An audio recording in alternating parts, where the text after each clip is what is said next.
Hello friends.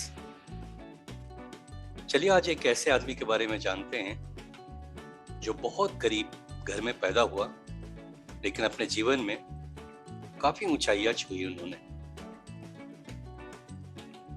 गरीबी की हालत ये थी कि घर चलाने के लिए न्यूज़पेपर तक बांटे और उससे पैसे जुटाए।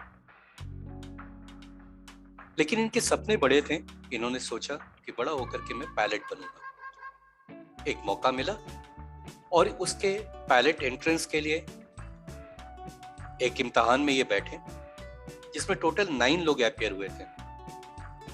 और जब रिजल्ट आया तो 8 आउट ऑफ 9 का सिलेक्शन हो गया और सिर्फ एक का नहीं हुआ, और वो यही थे।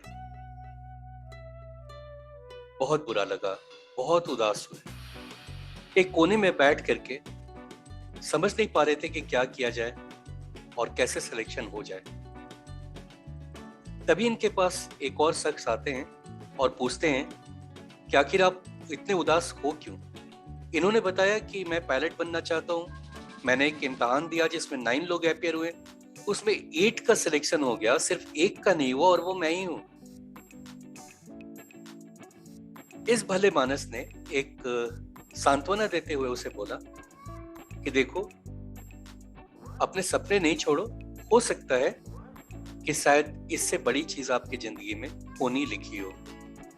हार नहीं मानना है। खैर, ये बात आई गई हो गई। इसकी बाद की कहानी तो और भी इंटरेस्टिंग है। ये इंसान आगे चल के हमारे देश के राष्ट्रपति बने और इनको मौका मिला एक फाइटर जेट उड़ाने का। जी हाँ, फाइटर जेट उड़ाने का। और जब ये फाइटर जेट से उड़ान भर के वापस लैंड किए और उतरे, तो कई पायलट्स इनको कतार में खड़े होकर के सैल्यूट कर रहे थे।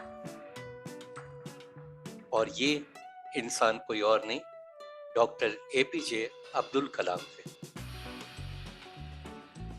जी हाँ फ्रेंड्स, जिंदगी में कई बार लो भी जाता है, तो जब वो नीचे जाए, आपके पास 2 रास्ते हैं। या तो आप टूट जाए, या तो अपने एटीट्यूड को स्ट्रांग कीजिए और आगे बढ़िए। मुझे उम्मीद है आपको ये बताने की जरूरत नहीं कि क्या करना चाहिए। फ्रेंड्स, हम में से ज़्यादातर लोगों के लिए सबसे बड़ा खतरा यह नहीं है कि हमारा लक्ष्य बहुत ऊंचा है या हमने प्लान बहुत ऊंची की है और हम उसमें फेल कर जाते हैं। खतरा ये है कि हम लक्ष्य छोटा रखते हैं और हमें वो मिल जाता है। उम्मीद है इस बात को आप समझ रहे होंगे।